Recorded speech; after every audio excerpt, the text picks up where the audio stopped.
Riles, and I am the Executive Director of the Northwestern Buffett Institute for Global Affairs. Welcome back to our webinar series, Building Sustainable Futures, Global Challenges and Possibilities, where we consider a different UN Sustainable Development Goal every quarter. And before we begin, I want to pay respects to the people of the three fires, the Ojibwe, Odawa, and Potawatomi, as well as the Ho-Chunk, Menominee, and Miami, on whose ancestral lands Northwestern sits. So our series this fall focuses on Sustainable Development Goal number 16, Peace, Justice, and Strong Institutions. And last time, NUQ, or Northwestern University in Qatar's Professor Sami Hermes, and Villanova professor Samar Aboud spoke to us about everyday experiences of crisis in Lebanon and Syria, and how forms of intervention through international law and institutions often uphold rather than dismantle violence. So here we are today, though, and as everyone on this call is probably well aware, today is election day in the United States. I don't know about you, but I had trouble sleeping last night. Tensions are mounting. The sense of crisis is quite palpable. And the global stakes are high. Over the past decade, countries around the world have seen the rise of populist movements and of increasingly inward turning societies, from the UK's Brexit to Brazil to India and more. And one of the implications of this has been the rise of democratically elected authoritarian regimes in places like Hungary, which then proceed to dismantle the rule of law. So what are the ramifications for the rule of law and for our democratic institutions? And how are we to understand the repercussions of authoritarian legalism? And of course, what can we in the US learn from global examples? And of course, the Ukraine is a really interesting and important case in this, because it has been described by many scholars as a kind of testing ground for the strategies of certain global powers in digital interference in elections that have then been used elsewhere after they were perfected in the Ukraine. So I'm delighted to introduce today two people who are uniquely qualified to give us comparative perspective on the struggles to resist the erosion of democracy in this digital age in both the US and Ukraine. The first speaker is Paul Gowder. He is a professor of law at Northwestern University's Pritzker School of Law. His research focuses on the rule of law, democratic theory, social and racial equality, institutional and organizational governance, as well as technology and the law of technology. And he's the author of The Rule of Law in the Real World, what a great title, from 2016. And he's currently working on a number of book projects on the rule of law in the United States and the relationship to internet platforms. He was in a prior life a civil rights and legal aid lawyer and represented victims of police misconduct, among many other areas. Our second speaker is Dr. Dmytro Vovk, who teaches law and runs the Center for the Rule of Law and Religion Studies at Yaroslav Mudryi National Law University in Kharkiv, Ukraine. He works as an expert on the rule of law and religious freedom for the Council of Europe, Freedom House, and USAID, and is an academic advisor to the Constitutional Court of Ukraine and the Ukrainian State Agency for Ethnic Policies and Freedom of Conscience.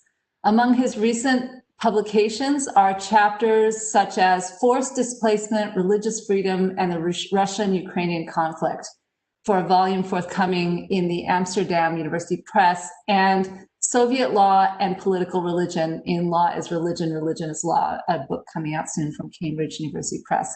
So we couldn't be more delighted to have you both. So excited to hear what you have to say. Hopefully you have some good strategies and good news for us for a peaceful day and a peaceful future. So welcome to you both, and I'll turn it over to you now.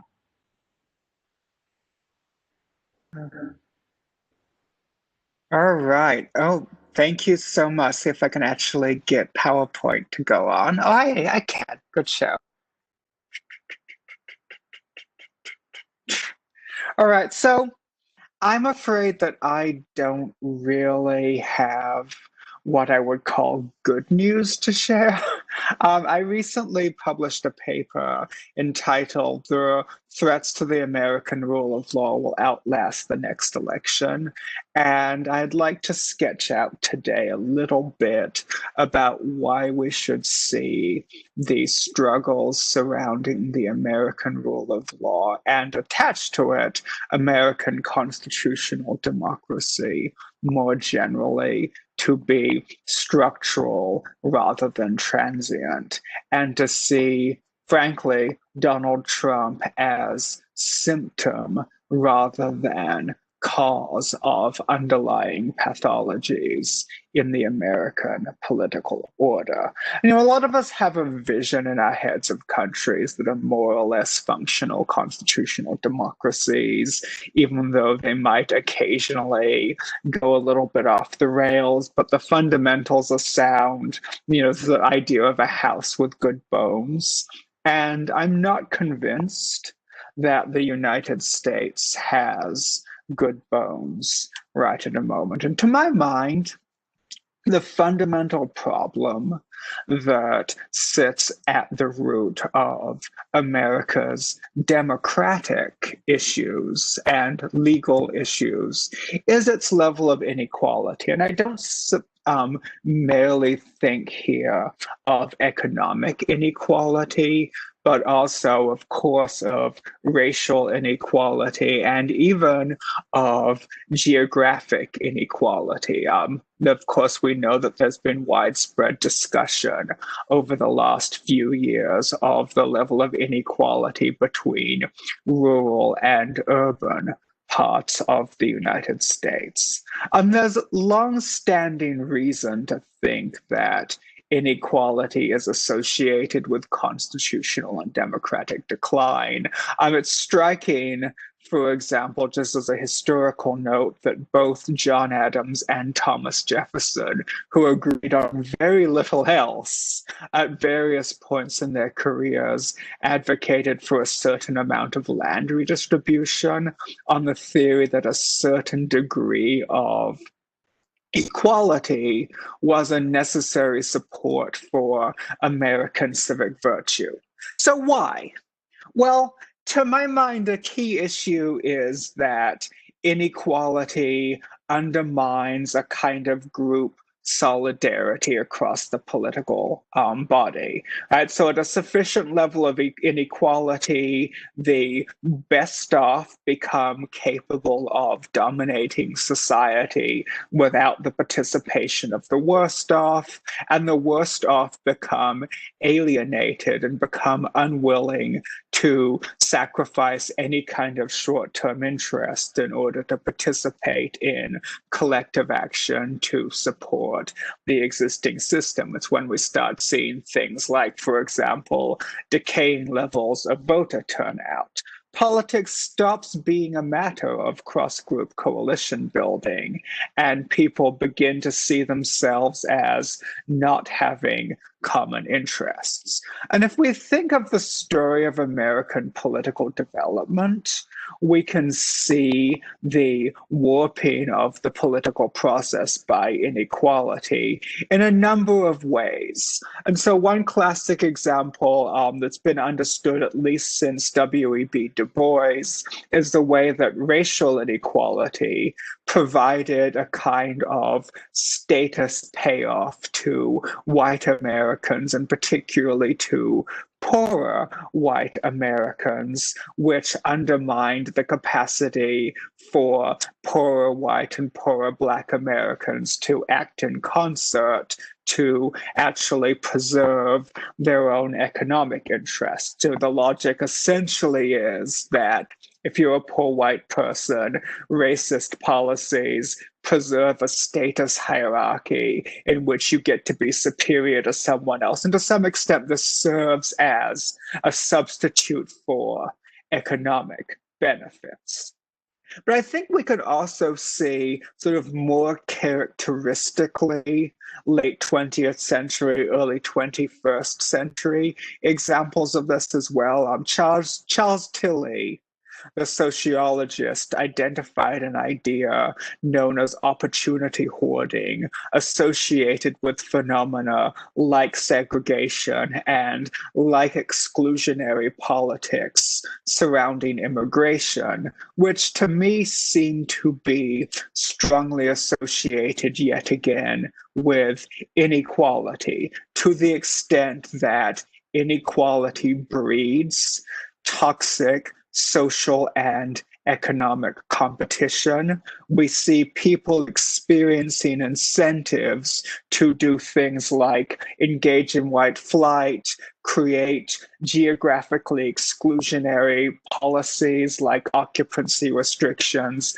on the underfunding of mass transit, and also adopt anti-immigrant politics under the perception of scarcity, particularly, for example, the perceptions of scarcity surrounding jobs and access to public benefits and other public goods. And I think we also see the kind of alienation that is associated with people who perceive themselves as abandoned by an unfair and unequal system that fails to meet their basic needs. There's at least a few papers that have been published showing an association, for example, in rural white communities between a variety of kinds of community disadvantage, opioid use, and so forth, and the Trump vote in the 2016 election. And many people, of course, have identified this as a kind of politics of perceived abandonment. When you see this kind of inequality, what it seems to feed into is a phenomenon that political scientists have identified, although admittedly in somewhat fuzzy terms. There are long-standing questions and debates about how precisely to conceptualize and measure this idea known as polarization. But for present purposes, I think we can safely say that we could read polarization as a kind of perception of threat from opposing political groups, and in a lot of ways, a kind of symmetrical perception of threat from opposing political groups, where the other side in a political divide is seen as a kind of existential threat, where members of one political side or the other start to develop some paranoid perceptions about the motivations and plans of those who politically disagree with them.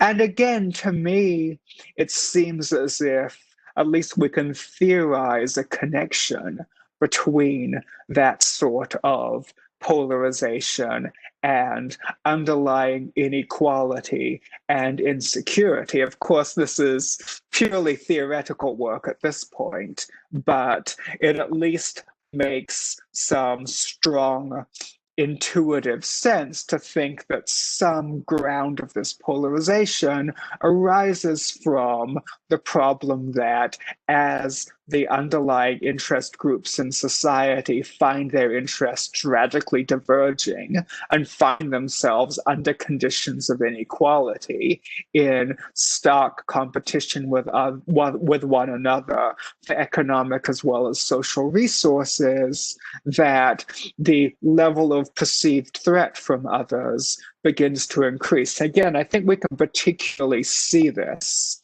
in our anti-immigrant politics right now, where the level of perceived threat from immigrants and from those who support immigrants has just been blown to astonishing proportions, and of course has been deployed by demagogic politicians, not just in the United States, but of course elsewhere across Europe in particular.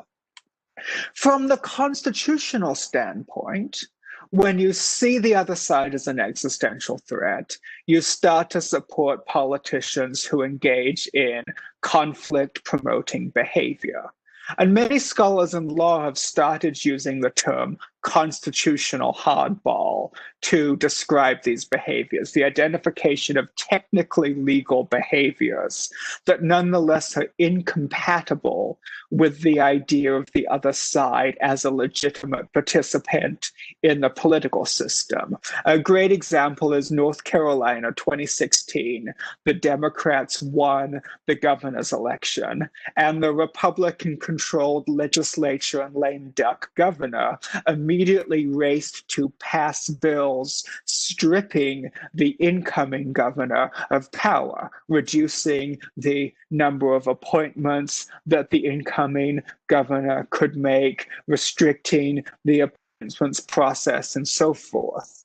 And these kinds of tactics, of course, tend to be self-reinforcing. They increase the perception of existential threat on the other side, and hence increase the incentive to engage in further vicious cycles of constitutional hardball. And we can see that in the endless battles over the federal judiciary across both parties that we have observed. And so what I want to suggest to you is that we're observing a kind of local maxima of that right now in some of the behavior surrounding the presidency of the Donald Trump. I mean, I put this tweet up because it's clearly the worst tweet from the rule of law standpoint. You know, here we see a United States president openly threatening to arrest a leader of the political opposition on treason charges for having the temerity to make an accusation of inappropriate behavior against him. We can go into more detail in the Q&A if people want, but I'll just suggest to you that there are at least two distinct constitutional provisions that manifestly would make any such arrest unconstitutional and illegal, and that's not even remotely debatable. But the notion that a United States president, the thing that strikes me about this tweet is actually the last line, and particularly the idea that there were 108,000 people who could be motivated to express approval of the, again, this blatantly illegal threatening of an opposition leader with treason in the United States. And that suggests to me that the root of the problem is not in the lawless character of the person who happens to occupy the White House, but in underlying American inequality and polarization. I'm going to close by recommending a couple of books that I think capture the underlying problem in a really excellent way. The first is Howland Moe's book, Presidents, Populism, and the Crisis of Democracy. They take a slightly different approach than what I've been discussing. They focus on, as the title suggests, the threat of populism and the relationship between populism and excessive presidential power. And they argue essentially that the root of the issue is that the government hasn't been able to deliver governance to the American people for a very long time. And the other one book that I want to recommend to you is Mettler and Lieberman's Four Threats, which is a historical presentation of the periods in which American democracy has been under particularly salient threat, and a kind of analytic presentation of that history in terms of challenges, including but not limited to polarization and inequality. Thank you very much. How do I turn the screen share off? Thank you so much, Paul. Sobering words for sure. Dmytro, we'll turn it over to you now. Thank you. Hi. I'll try to share my screen. Just a sec.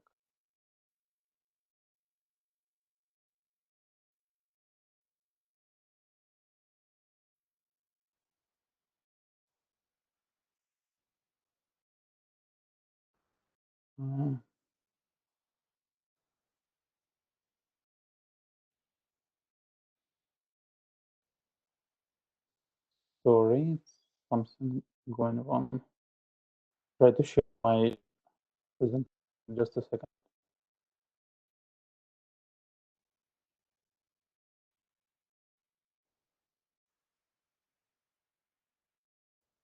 Yes, it doesn't work. I don't know why, so I'll just tell you what I'm going to say without these pictures. So they might be important. Okay, first of all, thanks to the Buffett Institute for having me in this special day for your country and for sure for the whole world. Oh, thank you. Should be my slides. Next slide, please. Although, first of all, I should start saying I'm trying to argue the Ukrainian and American cases are similar. Although the climate in Illinois and in Chicago is pretty much as in Ukraine, and you can learn it from this map, from historical, political, geopolitical, economic, geographic, and of course legal perspective, our countries are pretty much different. But Ukraine, as probably no other post-communist country, give an excellent example of in a legal system subordinated, subjected to politics and political elites. And this time, I assume it's a good opportunity to talk about the US and Ukraine, because it's probably the first time since the Kiev chicken speech of the President Bush in 1991, when Ukraine has become a matter of American domestic politics. Next slide, please. Ukraine is usually called a transitional society and transitional state in the sense that it has been moving from its totalitarian past to liberal democracy and the rule of law. This relates to Ukraine, to the Ukrainian legal system as well, that has been under extensive reforms since early 90s. And the main aim of these reforms is always declared as the development of the rule of law. One of the most important elements of these reforms is the development of the rule of law. However, the trick here is that the system in transition should be unstable. It should be developing and changing all the time in order to approach its final destination as the rule of law and liberal democracy. But the Ukrainian legal system is quite stable. We are already there at our final destination, and the problem is that it's not the rule of law system. It's something different. If you check the World Justice Project Rule of Law Index, is the leading project exploring the rule of law issues all over the world. Next slide, please. You will see that there is almost no dynamics between 2015 and 2020, although this is when international organizations and Western countries, particularly the United States and its state and governmental and private funds and agencies spend huge amount of money and efforts for promoting and strengthening the rule of law in Ukraine. But you can see 0.48 in 2015 and 0.51 in 2020. It's pretty much the same. Why is it so? The answer to this question requires addressing both the Soviet legal tradition as our past and post-totalitarian transformations in Ukraine. Next slide, please. The Soviet legal system was based on the concept of so-called socialist legality, that is strict observance of legal rules, norms of the law, positivistic law, by all persons and entities except the state itself, which was able to deviate from these rules, ignoring or arbitrarily changing them. This position of the state was pretty much similar to the position of some medieval kings who were formally or informally above the law. This does not mean that the state always exercised, Soviet state always exercised its power arbitrarily, or the application of legal rules was always uncertain. Soviet law could protect individuals against the state when the state allowed it. For example, an employee dismissed unfairly could be reinstated after filing a lawsuit, making a claim to a competent state body, or even appealing to the local chapter of the Communist Party. Yet an employee fired for a political anecdote, political joke, or student dismissed from a university for involvement with the dissident movement had no chance of an effective remedy, regardless of the formal reason for dismissal. At any moment, the state could ignore any legal procedure, rule, or principle when it came to individuals or social or ethnic groups that qualified as traitors.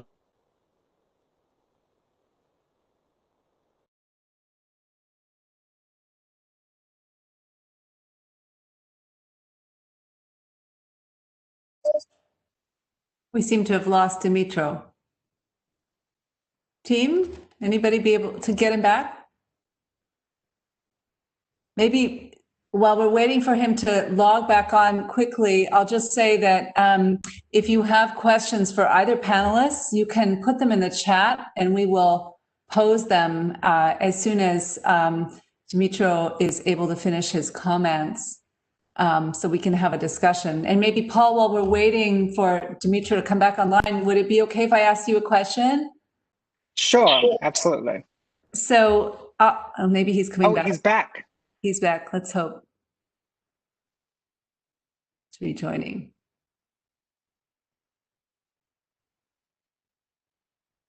Dmytro, are you there?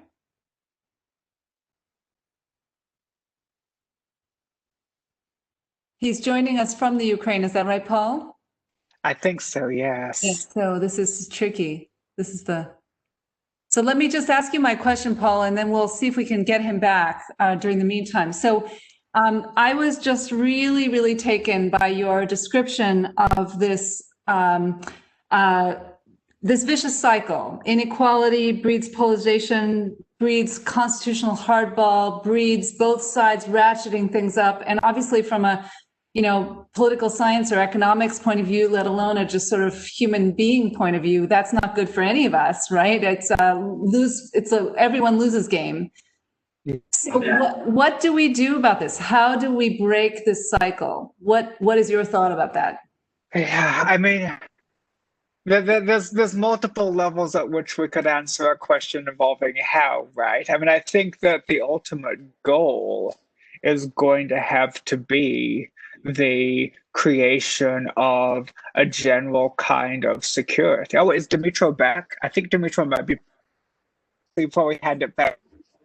Yes. Was that people have this strong sense of insecurity, right? And the strong sense of insecurity is a consequence of inequality and social and economic vulnerability. And so the only real answer, I don't know how we achieve it, but the only real answer has to be able to provide people with a sufficient sense of security in their social and economic standing to be able to participate on terms of equality with others again. That's very challenging. Let's see if we got him back, gang. They're working on it. So Paul, that's really interesting. And so is insecurity a function of mainly tangible goods like economic redistribution, or what if people's insecurity is a result of cultural factors? My community used to be all people that look like me, and it's no longer that way, and I feel insecure. What do we do with this? Yeah, I mean, I think that's a really good question, and that's why this is such a profound struggle for the United States. Of course, historically, we have seen the kind of melding of social and cultural with economic insecurity before, and unfortunately that didn't go well, right? I mean, that's essentially the story of the failure of Reconstruction and the entry of Jim Crow as a simultaneous social and economic threat against whites in the South, that they responded by essentially creating a caste dictatorship in the South that lasted for decades. And yeah, so I don't know that I have great ideas in response to that. So we have another question here. Do you think the transition of many political debates to online formats deepens polarization, given your expertise, considering the fact that statements such as the Trump tweet that you described spread extremely quickly and easily? So is there a velocity to this cycle that you described that is different in a technologically advanced society? Yeah, so I have many, many thoughts, as you might expect, given that I've been working on a lot of networked issues. I actually spent a year and a half consulting with Facebook and some of their democracy protection work, and I can't talk about any of that, of course. But I think that what is really striking about online is the way that it creates the capacity for niche groups to sort of coalesce. It's not so much like online in a lot of ways to me resembles the difference between urban and rural areas insofar as in a city there are affordances for any sort of random high diversity set of views to actually flower. And in a way, we see that online as well. And that includes, I think, particularly toxic perceptions and views. I see Dmytro's, oh dear. Here, Are you back, with us, Dmytro? Dmytro? You there? Yeah, I'm sorry. Wonderful. Can you hear me? Hey, yes. So Please continue. I'll try to summarize my thoughts in maybe 2 or 3 minutes. So the main point that instead of creating the rule of law, main political actors, they just change, if you would like, the political host, the political master of the legal system. And this, it does not mean that such legal system, in such legal system, there is no rule of law. Of course, there is a basic level of legality and legal certainty. Legal rules are published and accessible. Court practices where there is no corruption or political pressure can be fair and so on. But first of all, next slide, please. First, such legal system is permanently degrading. Sense for judge to motivate a decision if it is corrupted. What's the sense for a lawyer, for a law student to spend days and nights studying law if your knowledge and skills means nothing when your opponents corrupted a judge or state official? And second, many elements of the rule of law just don't work properly when a legal system is not relatively autonomous from political practices and political reasoning, and including lack of meritocracy and corruption. There are many examples. For instance, independent judiciary is a crucial element of the rule of law, but it's also one of the best ways to get protection from prosecution for corruption. Or since Hans Kelsen constitution, since the beginning of the 20th century, constitutional courts or the Supreme Court in the United States are considered to be necessary rule of law institutions. But in Ukraine, the constitutional court is regularly used as a tool of strengthening power of Ukrainian presidents or destroying anti-corruptional agencies and procedures. Or gender equality is an important human right, is an element of the rule of law. But when political system is not based on meritocracy, legal attempts such gender quotas legal attempts to implement gender quotas and to broaden women representation in politics does not result in bringing women rights activists to public offices. Rather, you get the same result as with men, corrupted, irresponsible politicians.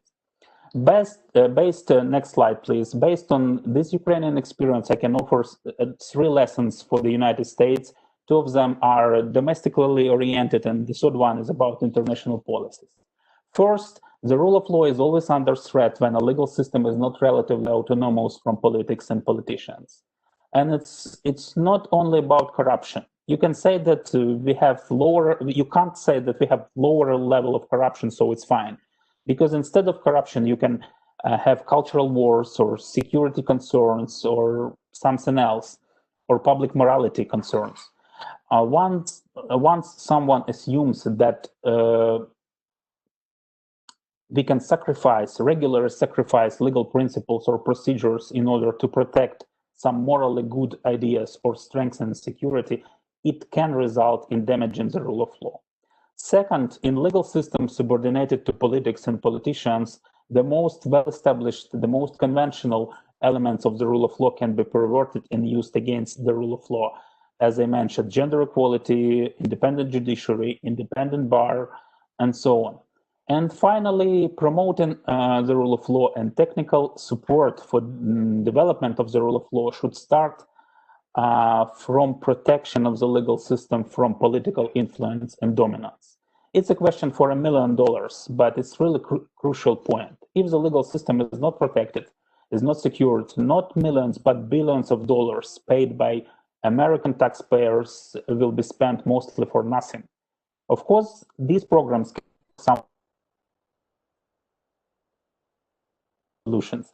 However, they won't be able to change the situation significantly. That's what the Ukrainian case shows us. Thank you very much.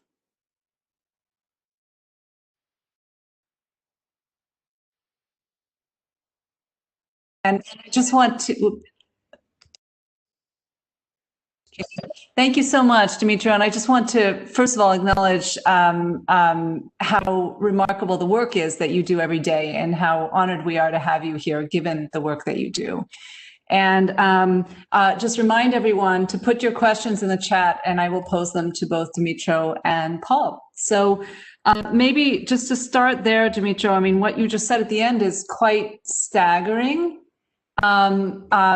Maybe even shocking in some quarters, because a lot of people think that the best way to bring about the rule of law is to invest in technical, expertise and sort of train people up in technical rule of law things, and that's going to produce the rule of law. But you're suggesting that if we don't have political independence, that all of that is sort of for naught at some level. And so I just wonder, again, just the same question I posed to Paul. I mean, what you're describing is a very dark picture of a very, very, very challenging problem, which it surely is. I'm wondering what you see in the Ukraine in terms of space of hope. What are people doing that you think has a chance of having some success in this area? Do you have any lessons for us about any efforts that you see people making, ordinary people, experts, people within governments, anyone that is producing the kind of independence that you're calling for? Thanks for this question. I think, hello? Yeah. Yes. Well, with respect to your first question, I don't mean the technical support, technical help with the expertise and so on. It's not important. I just mean that in many ways it could be ineffective if you don't secure the political independence of a legal system. And this should be a starting point for bringing or replanted the rule of law experience outside of the classic Western countries like Western Europe and the United States. If there is no political independence of legal system, all these conventional issues, as I mentioned, as for example, independent judiciary, can be perverted and can work against the rule of law.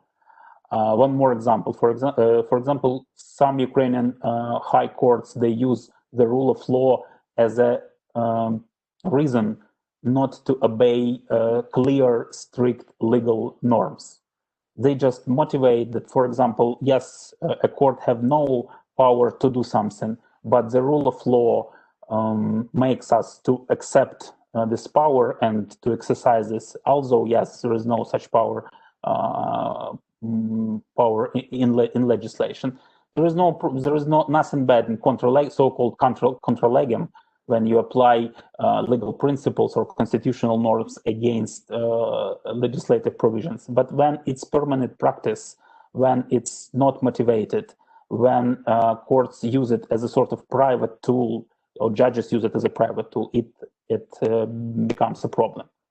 With respect of hope, I think that the most amazing experience of Ukraine is civil society, because this probably is the only power, the only force that that is promoting the rule of law permanently.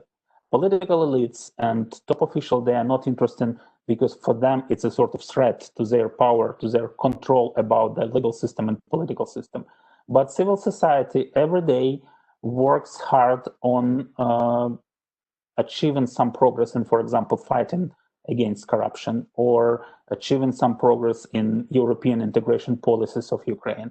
And without this pressure from the civil society and from, I should say, our Western partners like the United States and the European Union, for sure there would have been no progress with the rule of law in Ukraine during recent years.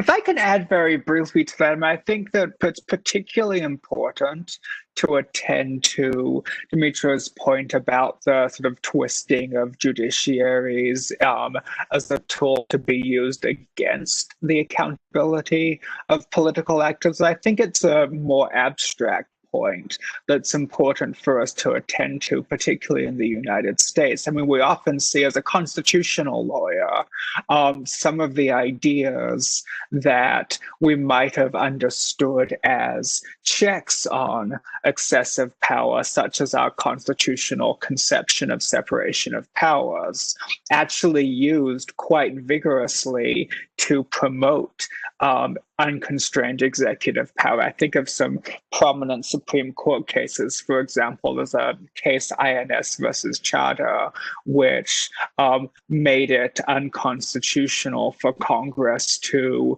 reserve the check on executive power of permitting one house to override delegated decisions that Congress had handed over to the Attorney General. And the idea that the notion of separation of powers, which is supposed to be a check against particularly presidential power, can be turned into a license for allowing the president to exercise power without constraints is something that we can take very seriously in the US. I'm also reminded a few years ago, I had a student who was writing about corruption in Uganda, who also emphasized the way that some of the sort of separation of powers like institutions in Uganda could actually be used by the president's party to, if the anti-corruption agency was actually causing trouble, turn to the judiciary. If the judiciary was turning trouble,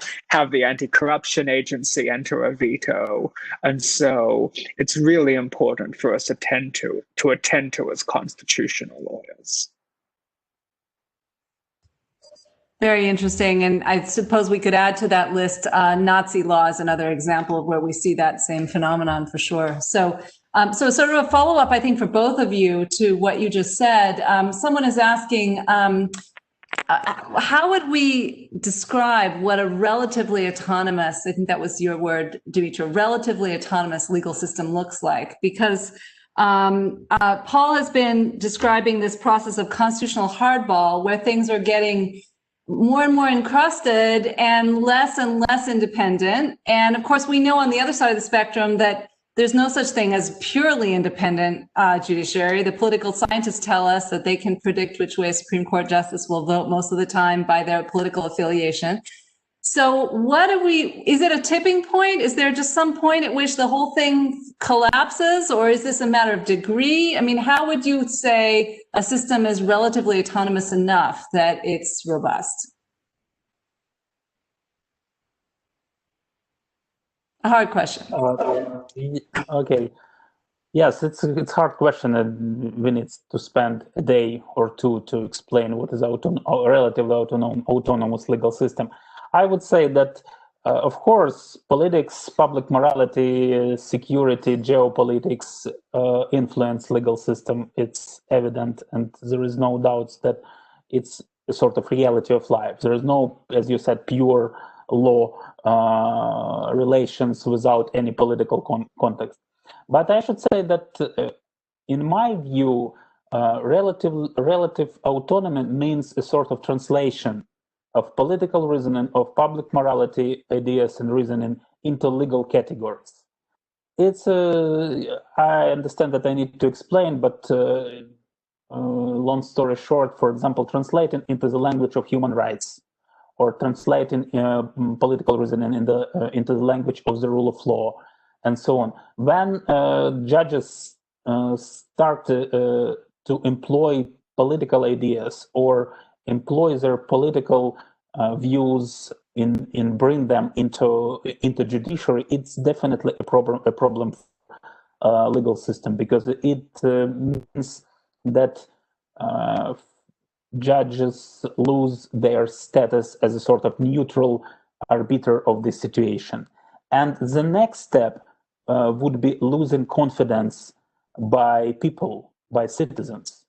It's also the experience of Ukraine in many post-Soviet countries when the confidence to public institutions are very low. Of course, there are many reasons for this low confidence, low trust, including economic issues, including very ambiguous experience of post-Soviet transformations and so on and so forth.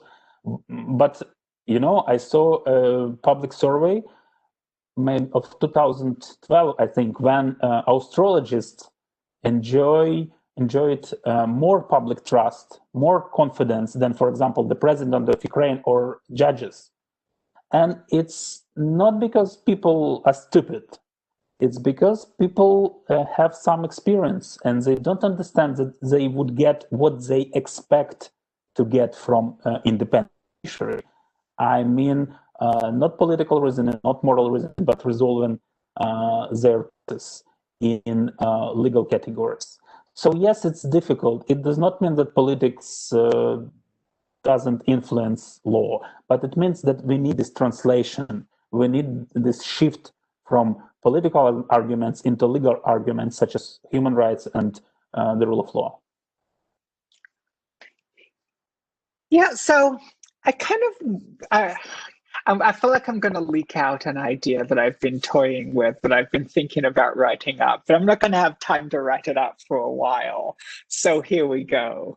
It's just that neither the autonomy of the legal system from politics nor the perception thereof are really sort of exogenous from one another or from the broader political environment.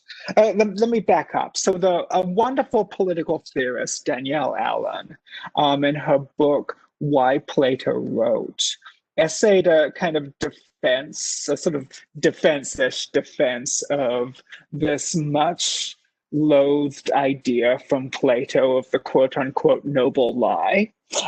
So if I recall, Danielle's account of the noble lie essentially is that it's a lie that has the power to make itself true.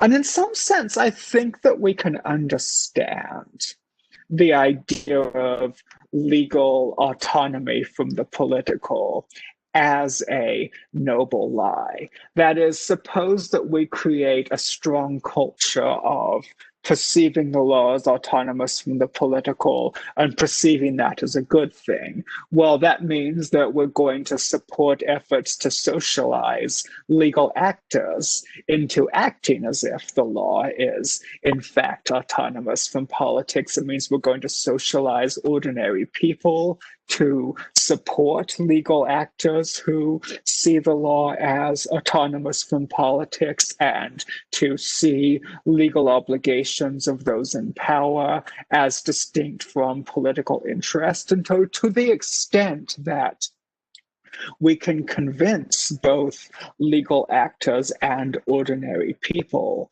that there is a category of the legal that is independent from simply the play of interests and power, I think we can contribute to bringing that about, that it's the case.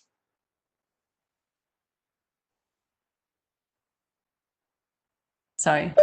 That is absolutely fascinating, really fascinating. And you said my two favorite words in the English language, which is as if. We act as if something happens, and sure enough, it comes to be true. So then that actually brings me to another question we have here, which is about concrete strategies that we can deploy to turn this around. I guess I have a couple questions here for you. I mean, based on what you just said, Paul, I wonder if there's a social media strategy. Is there a way to rebuild confidence? Is there the noble lie something we can create through Facebook? That would be one question. And Dmytro, I'd like to know about your personal, if you don't mind, your personal strategy for you. I mean, you've obviously chosen to be a law professor, a scholar, You obviously think that universities have some role to play in this, I assume, or you wouldn't be doing the work that you're doing. So what is the role of universities in particular in that noble lie, in turning this around and rebuilding trust in our institutions? I guess I'll go first this time. So I don't think we fully understand the new cognitive and communicative ecosystem we live in yet. I mean, I think we are slowly starting to come to the understanding that we're in an ecosystem and that ecosystem has changed. And by that, I mean that the sort of structural incentives for different kinds of communication, the patterns of diffusion of that communication have changed. But right now, those ideas, at least in the academic context, are kind of isolated in, a handful of journals, mostly in the discipline of communications and a little bit in computer science. There are some network theory people saying interesting things. But I don't really think we know yet sort of where we have the capacity to intervene as a polity on that communicative landscape and actually do something about changing it. Again, I've been fighting your urges to have me say something concrete and helpful for a while now. And I'm afraid I'm going to have to keep fighting them. I just don't think we know yet. I think that's probably right, that our level of understanding that communicative landscape is just so rudimentary still. So, Dmytro, turn it over to you. What about universities? Well, for sure, universities are important, but I would not overestimate my role in strengthening the rule of law in Ukraine or somewhere or in other places. I have a small class on law and ethics for master's students, and I usually teach. I usually want to plant, if you want, two thoughts for my students. The first one is that lawyering is the ontological issue. That yes, it's for business, it's for money, but yes, you still need to understand that it's important for society, and you need to play this role, understanding this importance. It's not only about your destiny, about your career, about your success, it's about our society. And it's quite important because your older colleagues don't understand this role and these values. And the second point, I'm talking in this class, I'm talking that please think as lawyers, not as just moral actors or political actors. And I just provide you with a couple of examples. For example, for me, a good indicator is how judges behavior in difficult cases when there is a strong political or social pressure that please you should punish these people, and you understand, and the judge understands that from the point of the rule of law there is no legal ground to punish these people. So we understand that this is a bad guy, but still there is a rule of law, and you need to prove his or her guilty, and you can't do it. So we need to release him, and it's so difficult to do it when society, press push you towards the opposite decision. So this is the main idea. And what I try to do is to bring these young people with these ideas to lawyering and to stimulate them to act as lawyers, as I understand lawyering. Sort of this.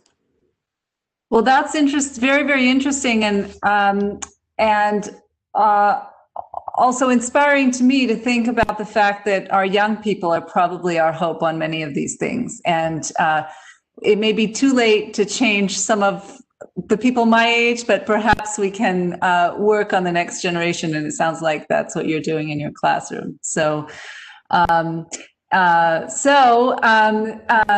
think that we have come to the end of our time, but I think both of you have given us a really very, very sobering but robust framework for thinking about whatever might happen in this country in the next few days. And Dmytro, I hope we can reach back to you if and when the example of Ukraine becomes more potent for us in the days ahead to think together about what we might learn from your case. So thank you both very, very, very, very much indeed. And thank you all for joining us today.